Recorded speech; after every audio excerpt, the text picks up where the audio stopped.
Hybrid stepper motor में क्या होगा, जैसे कि मैंने बताया था आप लोगों को, दो तरह के स्टेपर मोटर मैंने बेसिकली बताए थे आप लोगों को। जिसमें पहला था आपका परमानेंट मैग्नेट स्टेपर मोटर, जिसमें हम लोग परमानेंट मैग्नेट का रोटर यूज कर रहे थे और सैलेंट पोल स्टेटर यूज कर रहे थे। और स्टेटर के जो पोल्स हैं उसमें सिक्वेंसली स्विचिंग हो रही थी, और उसके हिसाब से जो भी पोल्स एनर्जाइज हो रहा था, मैग्नेट बनना था, रोटर उसी के अकॉर्डिंग अलाइन हो रहा था। और वेरिएबल रेक्टेंगल स्टेपर मोटर में जो हम लोगों ने डिस्कस किया था, तो उसमें जो आपका रोटर था वो सब सिर्फ आपका सॉफ्ट आयरन का बना हुआ था, फेरोमैग्नेटिक मटेरियल का बना हुआ था। तो उस केस में क्या था कि दो पोल पेयर आपस में एनर्जाइज हो रहे थे। और जब दो पोल पेयर एनर्जाइज हो रहे थे उस केस में आपका जो रोटर अलाइन हो रहा था वो उन्हीं पोल पेयर्स के बीच में अलाइन हो रहा था, और बाकी जो पोल्स थे उसके साथ रोटर अलाइन नहीं हो रहा था। ठीक है। अगर हम मल्टी स्टेक स्टेपर मोटर को छोड़ दें, उसमें तो लॉकिंग का यूज करते हैं। उसके अलावा बाकी जितने भी नॉर्मल मोटर्स हैं उसमें हम लोग लॉकिंग का यूज नहीं करते हैं। ठीक है। तो उसमें जो आपका मल्टीप्लीकेशन होता है स्टेटर के पोल्स का और रोटर के टीथ का, वो ऑड रखते हैं। अगर ये टू के मल्टीप्लीकेशन में है तो ये थ्री के मल्टीप्लीकेशन होगा। मतलब अगर उसमें फोर पोल्स हैं तो आपके इसमें थ्री पोल्स हो सकते हैं या सिक्स पोल्स हो सकते हैं। इस तरह से पोल की अलाइनमेंट हम लोग करते हैं। अब हम जब बात करेंगे हाइब्रिड स्टेपर मोटर की, तो हाइब्रिड स्टेपर मोटर में कॉम्बिनेशन यूज करेंगे हम लोग, परमानेंट मैग्नेट स्टेपर मोटर का और वेरिएबल इलेक्ट्रिक स्टेपर मोटर का भी। तो थ्योरी में जैसे कि लिखा हुआ है, आप लोग देख सकते हैं इसमें, a hybrid stepper motor is basically a combination of permanent magnet stepper motor and variable reactance stepper motor. The construction of rotor of hybrid stepper motor is a combination of rotor of PMSM यानी कि permanent magnet stepper motor and VRSM यानी कि variable reactance stepper motor. It has a cylindrical permanent magnet rotor. इसमें क्या होगा कि जो rotor होगा वो रोटर आपका परमानेंट मैग्नेट का एक हम सिलेंडर यूज करते हैं। ठीक है। ये परमानेंट मैग्नेट सिलेंडर होगा जिसमें एक पोल आपका नॉर्थ होगा, दूसरा पोल आपका साउथ होगा। ये मतलब एक सिलेंड्रिकल रोटर जैसा होगा। ठीक है। और इसके एंड पे हम लोग क्या करते हैं, फेरोमैग्नेटिक मटेरियल का एक रोटर यूज करेंगे। फेरोमैग्नेटिक मटेरियल का हम इसमें एक रोटर यूज करेंगे जिसमें जो आपके टूथ हैं वो प्रोजेक्टेड होंगे कुछ इस तरह से, कुछ इस तरह से ये प्रोजेक्टेड होंगे।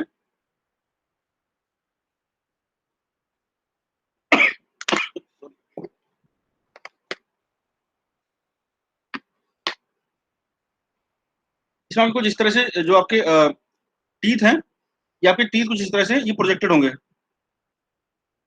ये मान लीजिए तीन पोल्स हैं, तो इसमें होगा क्या, इसमें होगा ये कि जितने भी इसके जो टीथ हैं, ये सारे सारे टीथ जो आपके ये साउथ पोल बन जाएंगे, क्योंकि ये साउथ पोल की साइड में है तो सारे साउथ पोल बन जाएंगे। और जो आपके फ्रंट साइड के सामने के जो पोल्स हैं ये आपके सारे नॉर्थ पोल बन जाएंगे इस तरह से।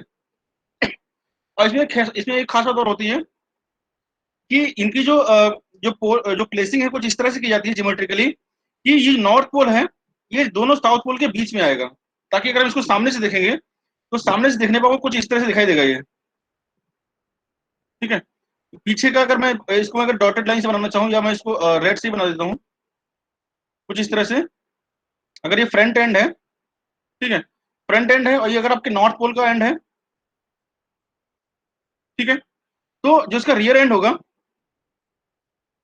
पीछे वाला, ये ग्रीन से बना रहा हूँ, तो ये कुछ बीच में इस तरह से रहेगा ये बैक एंड साउथ पोल इस तरह से।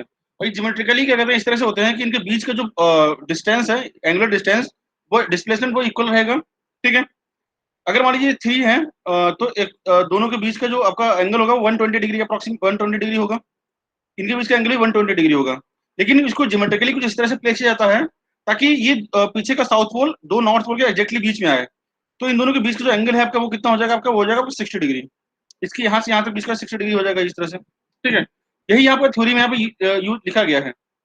It has a cylindrical permanent motor, cylindrical permanent magnet rotor with two pole north and south and two ferromagnetic stacks, जो हमने बनाए थे लास्ट में थ्री टूथ के साथ, ये स्टैक्स थे of teeth structure attached to its end. मतलब टीथ स्ट्रक्चर रहेगा दोनों एंड पे। ठीक है।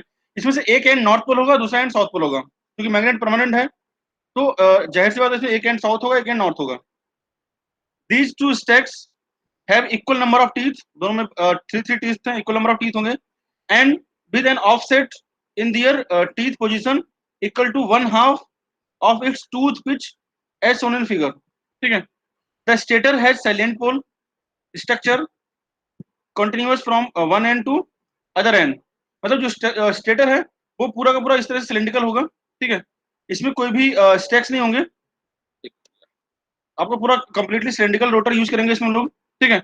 और ये पूरा स्टेटर यहाँ से लेकर यहाँ तक इसमें टीथ होंगे, इसमें कोई भी भेदभाव नहीं है कि इसमें सिर्फ इस स्टेक के पास ही टीथ होंगे, पूरे के पूरे टीथ होंगे आपके थ्रू आउट द पेरीफेरी, ठीक है। स्ट्रक्चर, द स्टेटर है salient pole structure continuous from one end to another end, continuous structure होगा of the stator carrying concentrated winding like other type of stepper motor. बाकी जितने भी stepper motor थी, चाहे multi stack हो, चाहे आपका परमानेंट मैग्नेट हो, या फिर आपका permanent variable rectangle stepper motor हो, उनकी तरह इसमें जो स्टेटर है कॉन्सेंट्रेटेड वाइंडिंग हम लोग यूज करेंगे, ठीक है। अब मैं बता रहा था आप लोगों को कि जो आपका जो स्ट्रक्चर है कुछ आपका इस तरह से दिखाई देगा आपको, ठीक है। ये आप देखेंगे ये मैग्नेटिक वार है या मैग्नेटिक सिलेंडर है यूज किया है, और इसके एंड पे एक स्टैक कैप लगा होगा जिसमें आपके तीन पोल्स होंगे। अगर आप देखेंगे तो ये पीछे का मान लेते हैं, ये जो नॉर्थ पोल है, तो पीछे के जितने भी आपके ये पोल हैं ये सारे नॉर्थ पोल बन जाएंगे, ठीक है। और ये साउथ पोल है, ये सारे फ्रंट एंड के ये सारे साउथ पोल बन जाएंगे, ठीक है। और अगर आप इसको सामने से देखेंगे, फ्रंट एंड से अगर आप इसको देखेंगे तो आपको ये कुछ इस तरह का दिखाई देगा, ठीक है। कुछ आपको इस तरह से दिखाई देंगे, ये नॉर्थ फ्रंट एंड, उसके बीच में साउथ बैक एंड, फिर north front end, south back and, north front end और साउथ बैक एंड, इस तरह से 6 पोल रोटर आपको मिल जाएगा। और ये 6 पोल रोटर एक तरीके से परमानेंट मैग्नेट रोटर की तरह ही वर्क करेगा, ठीक है। भाई आप मैग्नेट के साथ कोई आयरन को अटैच करेंगे तो आयरन भी एज ए मैग्नेट ही वर्क करने लगेगा वो, ठीक है। तो ये जो आपका पीछे का जो स्टैक्स है ये as a permanent magnet work करेंगे, ठीक है। अभी हम इसमें थोड़ा सा और समझते हैं। The two stacks on the rotor will attend different magnetic polarities. ये मैं बता चुका हूं आप लोगों को कि जो स्टैक्स होंगे, जो नॉर्थ पोल की तरफ का स्टैक होगा उसमें नॉर्थ पोल की पोलैरिटी आ जाएगी, जैसे कि the stack near to the north pole of the cylindrical magnet will attain the south polarity, ठीक है। At the farther end and the stack near to the south pole of the cylindrical rotor will attain the north polarity, ठीक है। उल्टा लिखा था इसमें, जो north pole की तरफ है उसमें नॉर्थ पोलैरिटी होगी और जो साउथ पोल की तरफ उसमें साउथ पोलैरिटी हो जाएगी, ठीक है। ये थोड़ा सा उल्टा है, इसको सही ठीक कर लेंगे इसको हम लोग, ठीक है। जो साउथ पोल की तरफ है उसमें साउथ पोलैरिटी अटेंड करेगा और जो नॉर्थ पोल की तरफ है उसमें नॉर्थ पोलैरिटी अटेंड कर लेगा, ठीक है। तो इस तरह से आपका जो रोटर कंस्ट्रक्शन है वेरिएबल स्टेपर मोटर में कुछ इस तरह से रहेगा,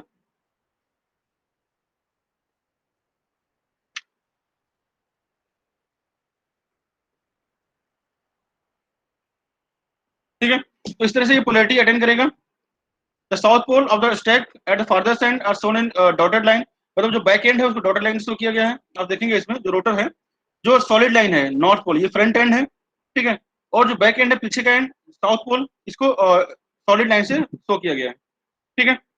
तो इस तरह से अब ये जो वर्क कैसे करेगी, इसकी जो वर्किंग है वो कैसे होगी, जब हम इसमें ये मान लीजिए आपका ये टू फेज मोटर हम लोग यूज कर रहे हैं, one one dash two two dash. जब आप इसको वन वन डैश को एनर्जाइज करेंगे तो वन वन डैश में आपका ये वाला पोल अगर आपका नॉर्थ बनना है तो पीछे का आपका साउथ पोल बनेगा, ठीक है। तो साउथ के पीछे जो आपका पोल आएगा वो नॉर्थ, साउथ के सामने का जो पोल आएगा वो नॉर्थ पोल आएगा, तो साउथ पोल इस नॉर्थ पोल से अट्रैक्ट होगा और नॉर्थ पोल इस साउथ पोल से अट्रैक्ट होगा। और ये इसका स्ट्रक्चर कुछ इस तरह से रखते हैं कि सेम टाइम में एक ही टीथ पेयर या एक ही पोल पेयर स्टेटर के दूसरे पोल पेयर से अटैच होगा, बाकी आपके ये बीच में रहेंगे, ये अटैच नहीं हो पाएंगे, ठीक है। इसके बाद जैसे ही हम इसको डी एनर्जाइज करेंगे, डी एनर्जाइज करने के बाद भी आपका ये जो कि साउथ पोल इस नॉर्थ पोल के सामने ही रहेगा, और ये जब तक रहेगा जब तक कि हम दूसरे पोल्स को किसी को एनर्जाइज नहीं करते, ठीक है। जैसे आप इसको डी एनर्जाइज करेंगे और आप जैसे ही सेकंड पोल को एनर्जाइज करेंगे तो ये वाला जो साउथ पोल है ये 30 डिग्री इधर रोटेट होके इस नॉर्थ पोल की साइड आ जाएगा, और ये पीछे वाला साउथ होगा ये, तो साउथ वाला इस साउथ को रिपेल करेगा इधर, इस नॉर्थ को इधर अट्रैक्ट करेगा। सिमिलरली ये नॉर्थ पोल इस नॉर्थ पोल को इधर आपका रिपेल करेगा, इस साउथ पोल को अट्रैक्ट करेगा। तो आपका जो थर्ड नंबर का पोल है यानी कि जो साउथ पोल है ये आपका नॉर्थ के सामने आ जाएगा और नॉर्थ पोल आपका ये साउथ पोल के सामने आ जाएगा। तो इस तरह से आपका कुछ स्ट्रक्चर आपका जो आपका सेकंड जो है आपका इस तरह से बन जाएगा, ठीक है। तो आपका 30 डिग्री रोटेट होके आ जाएगा इधर। और नेक्स्ट केस में फिर जब हम इसको डी एनर्जाइज करेंगे और इसको वन वन डैश को फिर एनर्जाइज करेंगे, जब वन वन डैश को एनर्जाइज करेंगे तो आपका ये जो सेकंड पोल है, अब क्या होगा, क्योंकि ऑल्टरनेटिंग करंट आप इसमें यूज करेंगे, ऑल्टरनेटिंग करंट यूज करेंगे, तो पहले आपका ये नॉर्थ पोल बना था, समझ रहे हैं। तो ऑल्टरनेटिव पोल सेकंड हाफ साइकिल में ये साउथ पोल बनेगा, सेकंड हाफ साइकिल में अभी साउथ पोल बनेगा। तो अब यहाँ पे ये बनेगा साउथ पोल फर्स्ट वाला, और 1 वाला बनेगा आपका नॉर्थ पोल, समझ रहे हैं। तो इस केस में क्या होगा, जब ये साउथ पोल बनेगा तो ये साउथ पोल इस नॉर्थ को अट्रैक्ट करेगा अपनी तरफ क्लॉकवाइज डायरेक्शन में, ठीक है, सॉरी एंटी क्लॉकवाइज डायरेक्शन में, और ये साउथ पोल इस साउथ पोल को रिपेल करेगा इधर। इसी तरह सिमिलरली ये 1 चूंकि ये 1 अब आपका यहाँ पे नॉर्थ पोल बनेगा, तो इस नॉर्थ को इधर रिपेल करेगा और इस साउथ को अपनी तरफ अट्रैक्ट करेगा। तो जो नेक्स्ट डायरेक्शन होगी आपकी कुछ इस तरह से हो जाएगी 30 डिग्री रोटेट होने के बाद, ठीक है।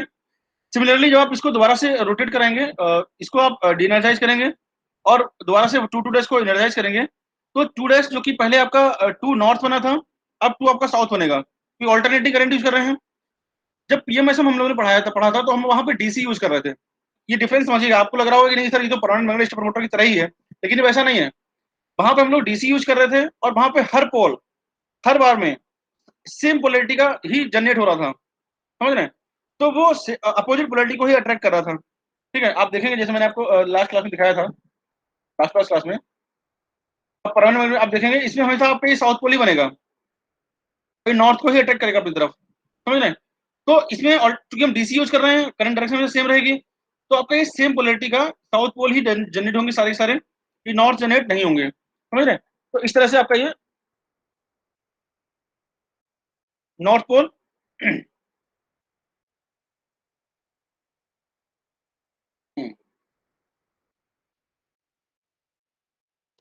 ठीक है। तो इस तरह से अब आप चूंकि ये शुरुआत में ये बना था नॉर्थ पोल 2, और ये बना था 2 बना था साउथ पोल।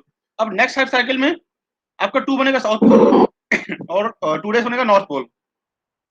अब जब ये साउथ पोल बनेगा तो इस साउथ पोल को रिपेल करेगा और नॉर्थ पोल को अट्रैक्ट करेगा अपनी तरफ, और जैसे ही आपका ये नॉर्थ पोल बनेगा, ठीक है, तो ये नॉर्थ पोल इस नॉर्थ पोल को रिपेल करेगा और इस साउथ पोल को अपनी तरफ अट्रैक्ट करेगा।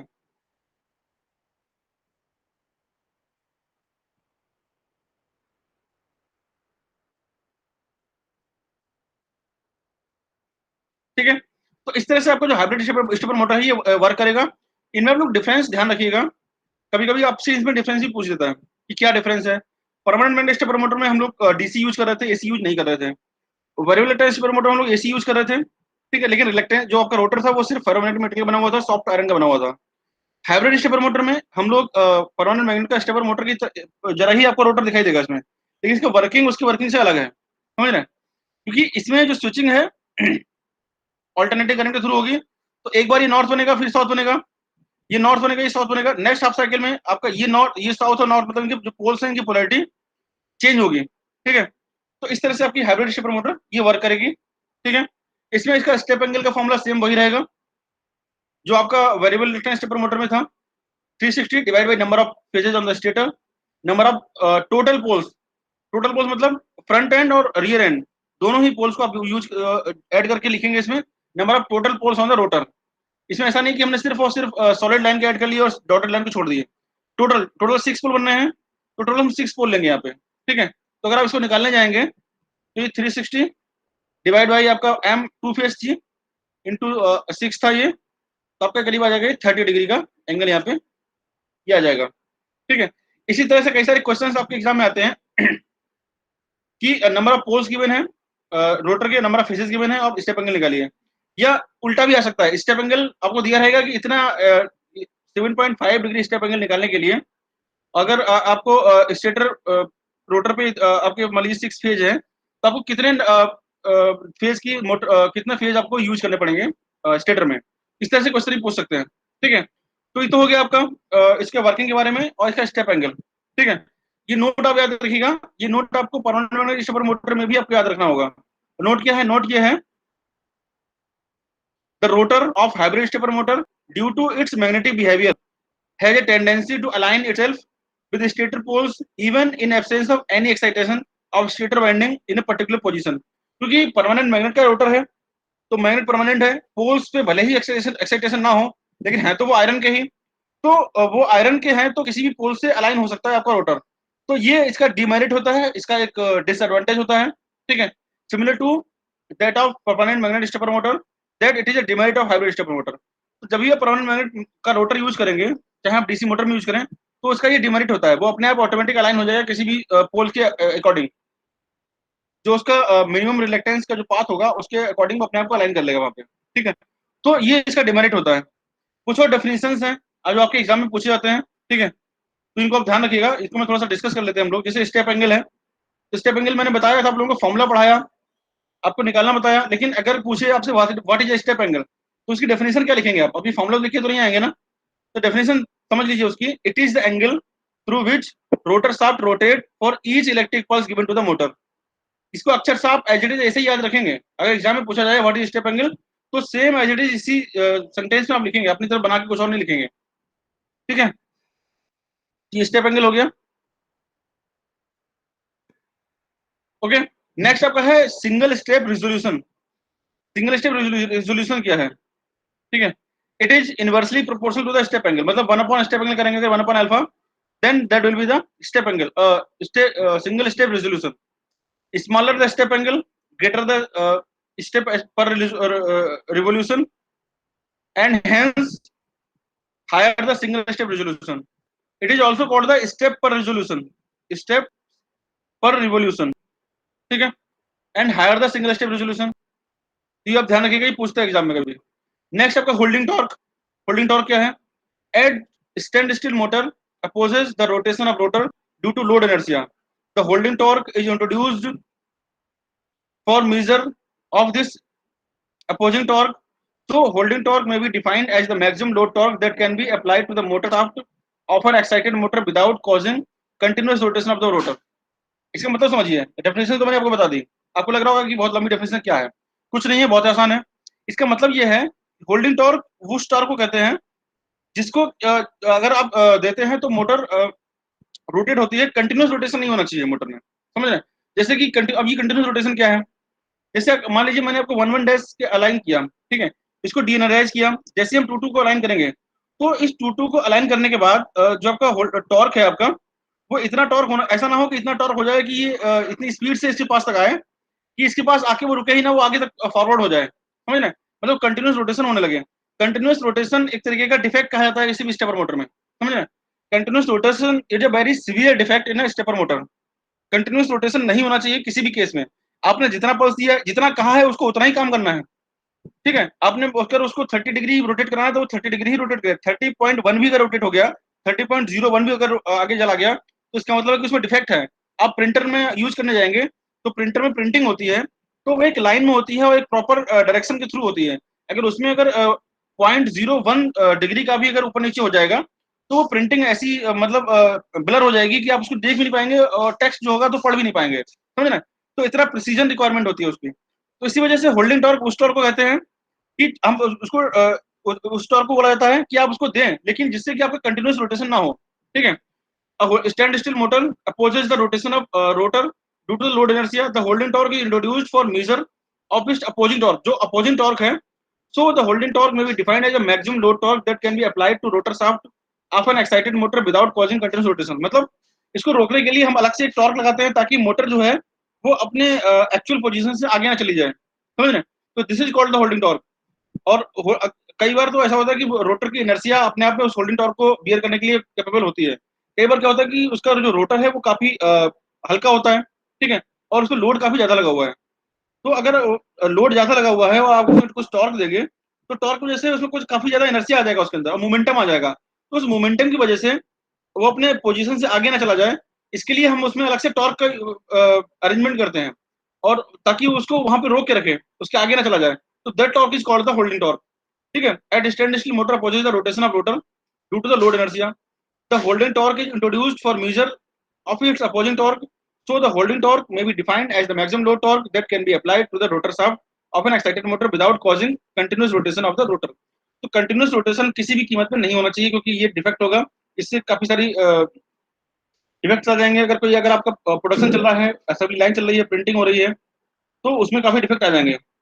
नेक्स्ट आपका डिटेन टॉर्क। अभी डिटेन टॉर्क क्या है, ठीक है? Detent torque is the rotor of permanent magnetic stepper motor as well as rotor of hybrid stepper motor. ये दोनों केस में होगा। The tendency of aligning itself with the stator poles even in the absence of the stator excitation due to the rotor's magnetic behaviour and develops a torque to restrain the rotor from the rotation.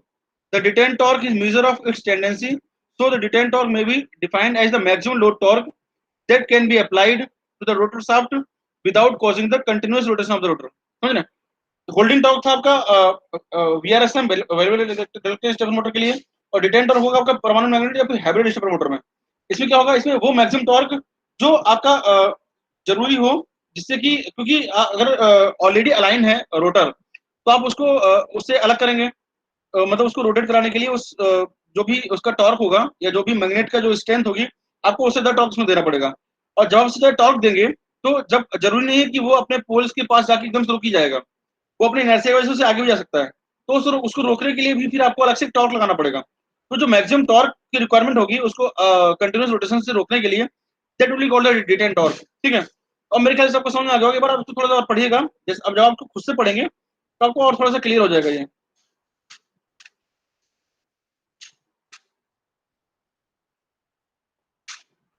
ठीक है, ये हो गया. Next आपका characteristic of stepper motor, इसको हम लोग next class में करेंगे. आज के लिए इतना ही रखते हैं.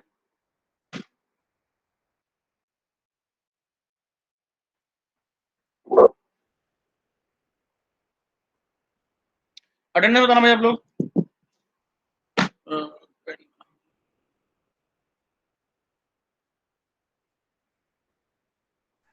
आदर्श कुशवाहा,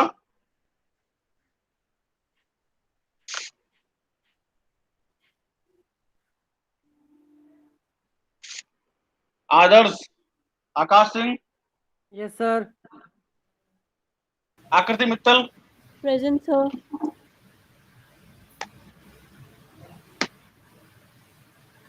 अभिषेक,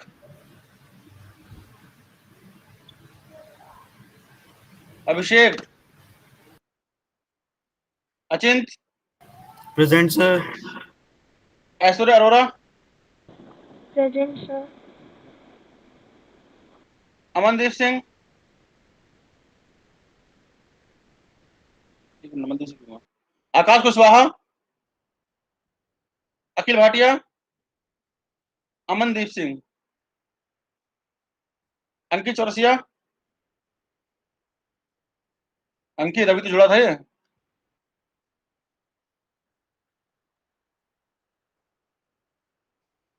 आज के बाद रजिस्टर नहीं है. Dharmendra Kumar, Dhruv Bhardwaj, present sir. Dhruv Rawat, present sir. Divyanshu Mishra, present sir. Ganesh, present sir. Hariom, yes sir. Harsh Parashar, Harshit, Hemant, present. Class तो रजिस्टर नहीं है. किशन कुमार,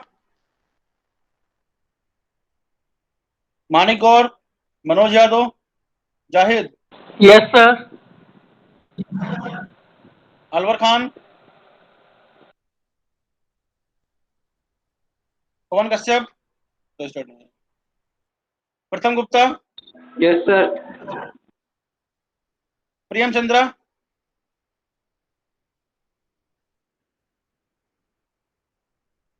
पुष्पेंद्र यादव, रिया सिंह,